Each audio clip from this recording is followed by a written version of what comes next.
ሰላም ጤና ይስጥልኝ። ንቁ መረጃ አለርት 360 ዛሬም በሌላ አስደንጋጭ ዜና ተመልሷል። የእስራኤልና የኢራን ጦርነት አቅጣጫውን እየቀየረ ነው። የኢራን ሚሳኤሎች አውሮፓን የመምታት አቅም እንዳላቸውና እስራኤልም አውሮፓውያን ወደ ጦርነቱ እንዲቀላቀሉ ጥሪ ያቀርባለች።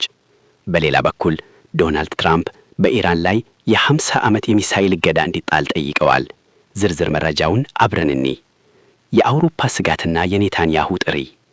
አሁን በደረሰን መረጃ መሰረት የኢራን ባሊስቲክ ሚሳኤሎች እስከ እንግሊዝና ፈረንሳይ የመድረስ አቅም እንዳላቸው ተረጋግጧል። ጠቅላይ ሚኒስትር ቤንያሚን ኔታንያሁ ይህንን አስመልክተው ለአውሮፓውያን አስቸኳይ ጥሪ ያቀርበዋል። ኢራን ሁላችንንም ከመምታቷ በፊት በጋራ ልንጋት ይገባል ያሉት ኔታንያሁ አውሮፓውያን ከእስራኤልና ከአሜሪካ ጎን እንዲቆሙ ጠይቀዋል። ሆኖም አውሮፓውያን እስካሁን ወደ ጦርነቱ ለመግባት ፍላጎት አለማሳየታቸው ኔታንያሁ ፈሪዎች እንዲሏቸው አድርጓቸዋል። የትራምፕ ቅድመ ሁኔታና የአሜሪካ በጀት። ዶናልድ ትራምፕ በበኩላቸው ጦርነቱን ለማቆም 6 ቅድመ ሁኔታዎችን አቅርበዋል። ከነዚህም ውስጥ ዋናው ኢራን ለማንኛውም የኒውክሊየርና የሚሳኤል ምርምር ለ5 ዓመታት እንድታቆም የሚጠየቀው ነው።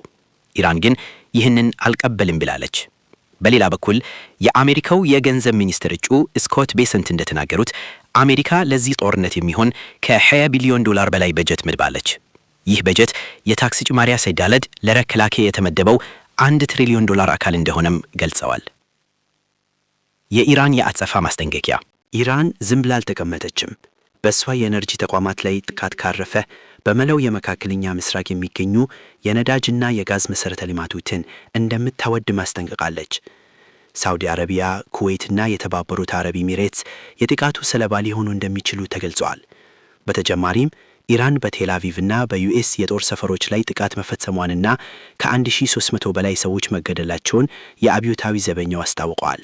በስተመጨረሻም ጦርነቱ አሁን ወደ ኢኮኖሚያዊ ቀውስ እያመራ ነው። የነዳጅ ዋጋ መጨመርና የዓለም አቀፍ ንግድ መስተጓጎል ስጋት ሆኗል። ጦርነቱ አውሮፓን ይጨምር ይሆን ወይስ በትራምፕ ስምምነት ይቆማል የሚለውን አብረን የምናየው ይሆናል። በጉዳዩ ላይ ያላችሁን አስተያየት ኮሜንት ላይ አስፈሩልን። ለዛሬ የነበረን መረጃ ይህ ነው። ቻናላችንን ሰብስክራይብ በማድረግ ንቁ መረጃዎችን ያግኙ። ሰላም።